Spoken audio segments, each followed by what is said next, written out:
শেখ হাসিনা সরকারের পতনের পর ডক্টর ইউনূসের নেতৃত্বে সরকার গঠিত হয়েছে, অন্তর্বর্তীকালীন সরকার। সেখানে ছাত্ররাও আছেন। এখন সবাই মনে করতে পারেন যে ইউনূস সাহেব, ছাত্ররা তো মহা সুখে আছেন, ঘি পরোটা খাইতেছেন বৈশা বৈশা মসনদে। কিন্তু আমি মনে করি এরা মাইনকার চিপায় আছে এরা। কারণ এদের চারিপাশে যে এত সমস্যা, অনেকে মনে করতেছেন পরে তারা পালাইবার পথও পাইব না। এখন পথ খোঁজার আগে দেখি এদের অবস্থাটা কি। এখন এরা তো ক্ষমতায় গদিতে বসছে, এটা তো গদিতে বসে না, এরা আগুনে বসছে, সোজা কথা। এখন এই আগুনরে কিভাবে তারা নিভাবে, এখন তারাই জানে আর আল্লাহই জানে। এখানে কত সমস্যা। প্রথম কথা হচ্ছে যে এখন পুলিশ নাই। পুলিশ আছে, এরা হলো ঘুমন্ত পুলিশ, ইনঅ্যাক্টিভ পুলিশ। এরা অনেকটা এখন এমন একটা পর্যায়ে চলে গেছে, মানে আমার বেতন পাইল হয়েছে, আমার কি দরকার রিক্সে যাওয়া, জীবনের রিক্সে। মানে সামনে একটা অপরাধ ঘটলো, মানে নামাইতে থাকে এই টাইপের। এখন তাদের মধ্যে আবার ভয় আছে, তাদের মধ্যে কাকাম কুকাম করছে অনেকেই। এখন তাদের মধ্যে ভয় আছে যে তাদেরকে শাস্তি দেয় কিনা, জেলে ঢুকায় কিনা, ফাঁসি দেয় কিনা, কত সমস্যা। এখন এইটারে ঠিক করা ইউনূস সাহেবের দায়িত্ব। তারপর দুর্নীতি দমন, মানে দুর্নীতি তো একটা মহারাজ্য। মানে আমাদের প্রাক্তন প্রধানমন্ত্রী নিজে বলছেন যে 400 কোটি টাকা তার যে পিয়ন, তা সেও মালিক। তো মানে দুর্নীতিটা কোন পর্যায়ে গেছে। তো এখন এই যে দুর্নীতি করে টাকা, এইসব টাকা বিদেশ পাচার করছেন। তারপর অনেক হত্যাকাণ্ড হয়েছে, গুম হয়েছে। এই যে বিচার করা, এগুলো এটা ভেরি ডিফিকাল্ট। তারপর আমাদের যে প্রশাসন, এই প্রশাসন তাদেরকে সহযোগিতা করবে কিনা। তারা আপাতত কি করতেছেন, একে ওই জায়গায় বদলি করতেছেন, ওকে এই জায়গায়। আসলে এই যে পুরান মাল নতুন বোতলে আর কি। তো এখন এছাড়া তাদের কোনো উপায়ও নাই। কারণ রাতারাতি তো হাজার হাজার লোক এনে চাকরি দিতে পারবেন না, অভিজ্ঞতার দরকার আছে, শিক্ষার দরকার আছে। তো এখন এদের মধ্যে যারা অপরাধ করছেন তাদেরকে চিহ্নিত করা, শাস্তি দেওয়া, আবার নতুন করে প্রশাসন সাজানো, অ্যাক্টিভ করা, এবং তারা কতটুকু সহযোগিতা করবেন। আমাদের 2জন মন্ত্রী হয়েছেন ছাত্র। তো এখন এই কম বয়সী পোলাপাইন, তারা হয়তো তাদেরকে স্যার ডাকতে তারা লজ্জা লাগতেছে, বা তারা আনকমফোর্ট ফিল করতেছে যে আমরা সারা জীবন গানি টানতে টানতে এইখানে আসছে, তারা 2 পয়সার ছেলে, 2 দিনের ছেলে, তারা সেখানে মাতব্বরি করবে। মানে তারা নিতেই পারতেছে না হয়তো।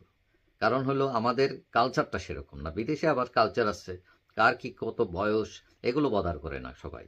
কাজের সময় কাজ, কাজের পরে সবাই বন্ধু। এই হলো সিচুয়েশন।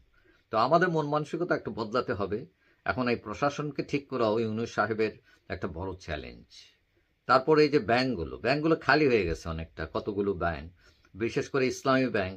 মানে এত ভালো একটি ব্যাংক, কিন্তু আওয়ামী লীগ সরকার এটাকে জামাত মুক্ত করতে গিয়া এমন একদম ছাগলের কাছে মুরগি বাগিয়ে দিচ্ছে, দিয়ে এখন তারাই বেড়ায় ধান খাইয়ে ফেলছে তাদের। তো এখন খাইয়া তারপরে তারা পালাইছে বিদেশে টাকা পয়সা নিয়ে। এই টাকা কিভাবে আনবেন, আবার ব্যাংকগুলোকে খাড়া করবে, এইটা একটা বিরাট চ্যালেঞ্জ ইউনূস সাহেবের।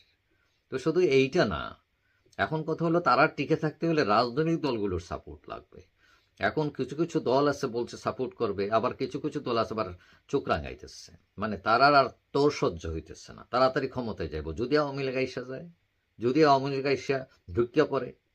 শেখ হাসিনা কদিন আগে ফোন আলাপ হয়েছে, কি বলে, প্রকাশ পাইছে। হ্যাঁ, তিনি নাকি বলছে আমি কাছাকাছি আছি, যে কোনো সময় ঢুকে যাব। এখন এতেই অনেকের একদম পাতলা পায়খানা ছুটে গেছে। আরে ভাই, এত ভয় নিয়ে রাজনীতি করলে, হ্যাঁ, মহাবীর দুর্বল সিং হয়ে বসে থাকলে আপনি কি করবেন জাতির জন্য। এখন সামনে আর একটা নির্বাচন। এখন এই নির্বাচনকে নিয়ে সকল কাজ কারবার রাজনীতি দলগুলো, তাদের টার্গেট হচ্ছে ক্ষমতা। এখন এই নির্বাচন কেন ঘোষণা করে না, রোডম্যাপ কেন দেয় না, এইটা 2 দিন পরে পরে তাদেরকে পুশ করতেছে। তো ইউনূস সাহেবের জন্য এটাও একটা যন্ত্রণা।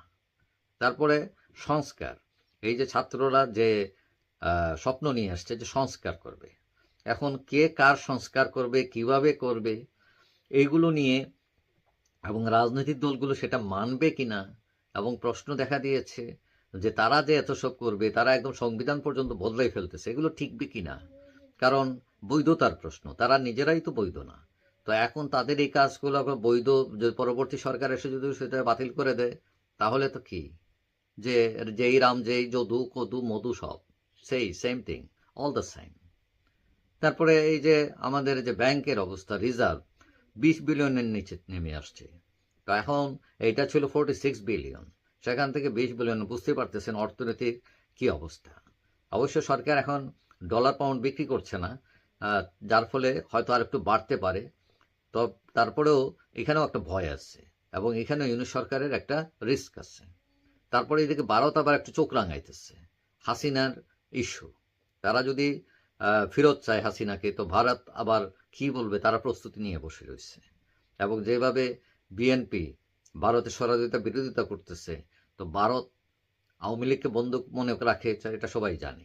তো ভারতের সজাগ দৃষ্টি আছে। এবং এই আওয়ামী লীগ সরকার পতনের পর দেখলাম আমরা যে সীমান্তে হত্যাও বেড়ে গেছে। তো এইটা হলো আরেক সমস্যা। এবং ইউনূস সাহেব দেখা করতে চাইছেন জাতিসংঘ সম্মেলনে ভারতের মোদির সাথে, কিন্তু তারা তাকে কোনো অ্যাপয়েন্টমেন্টও দিচ্ছে না। বোঝা যাচ্ছে তারা একটু রাগ ভাব তাদের। তারপর আমাদের গার্মেন্টস, আপনারা জানেন গার্মেন্টস এবং প্রবাসীদের উপর টিকে আছে এই দেশ। এখন গার্মেন্টসগুলো অনেকগুলো বন্ধ হয়ে যাচ্ছে, শ্রমিকদের যে অসন্তোষ, তো এইগুলো ট্যাকেল দিয়ে আবার স্বাভাবিক পরিবেশে ফিরিয়ে আনা। এবং আজকের শনিবার আজকের পত্রিকায় দেখলাম যে আমেরিকায় গার্মেন্টস রপ্তানি 10% কমে গেছে। তো এই যে এইগুলো যদি এই প্রবলেম তৈরি হয়, তবে এই সরকারের জন্য একটা বিরাট চ্যালেঞ্জ, যে অর্থনীতিকে ঠিক রাখা। মানে সমস্ত বিশ্বে এখন অর্থনৈতিক ক্রাইসিস চলতেছে। এখানে যদি আমরা নিজেরা নিজেদের সমস্যা তৈরি করি, মানে তাহলে তো নিজের পায়ে নিজে কুড়াল মারার মতো অবস্থা। এখন এই সিচুয়েশনে ইউনিট সরকার কতটুকু সফল হবেন ব্যর্থ হবেন, এটা প্রশ্ন দেখা দিয়েছে। তারপর আরও সবচেয়ে বড় প্রশ্ন, বড় চ্যালেঞ্জ এসছে, সেটা হলো বিদ্যুৎ। অলরেডি বিদ্যুতের ভেলকি শুরু হয়ে গেছে। বিদ্যুৎ থাকে তো থাকে না। এখন কথা হলো বিদ্যুৎ তৈরি করতে গেলে কিন্তু তেল লাগে, গ্যাস লাগে, কয়লা লাগে। তো এগুলো হলো আমরা আমদানি নির্ভর, এগুলো আমদানি করতে হয়। এখন আমদানি করতে গেলে তো ডলার লাগে, এইদিকে ডলার ক্রাইসিস। তো এখন আমদানি যদি করতে না পারে, তাহলে বিদ্যুৎ উৎপাদন বেশি হবে না। তাহলে কি হবে, যে মানুষের ভোগান্তি করতে হবে, লোডশেডিং আসবে। তো এইটাও ইউনিট সরকারের উপর বিরাট চাপ এটা। তো এখন এত চাপ, রাজনৈতিক চাপ, দেশি চাপ, বিদেশি চাপ, তারপরে আরেকটা আছে দ্রব্যমূল্য, মানুষের নাবিশ্বাস। মানুষ 800 টাকা কেজি গরুর মাংস, মানুষ গরুর মাংস খায় না অনেক লোক বছর পর বছর, মানে তার ক্রয় ক্ষমতাই নাই। তো শুধু গরুর কথা বাদ দিয়ে মানুষের যে একদম প্রয়োজনীয় সামগ্রী, অন্ন বস্ত্র বাসস্থান, এইগুলো, শিক্ষা, তো এইগুলোই মানুষ হিমশিম খাইতেছে। এখন এই সরকারগুলো যদি এগুলো ট্যাকেল দিতে না পারে, তাহলে ওই যে আবার শুরু হবে আন্দোলন, মানে গদি থেকে নামানোর আন্দোলন। সাথে তো কিছু রাজনৈতিক দল আছে যাদের মানে তর সহ্য হচ্ছে না ক্ষমতায় যাওয়ার জন্য। তো এখন যদি আন্দোলন শুরু হয়ে যায়, তারা এই সবগুলোকে মোকাবেলা ঠিক মতো করতে না পারেন, তো অনেকে মনে করেন তারা 70% ব্যর্থ হবেন ইউনূস সরকার।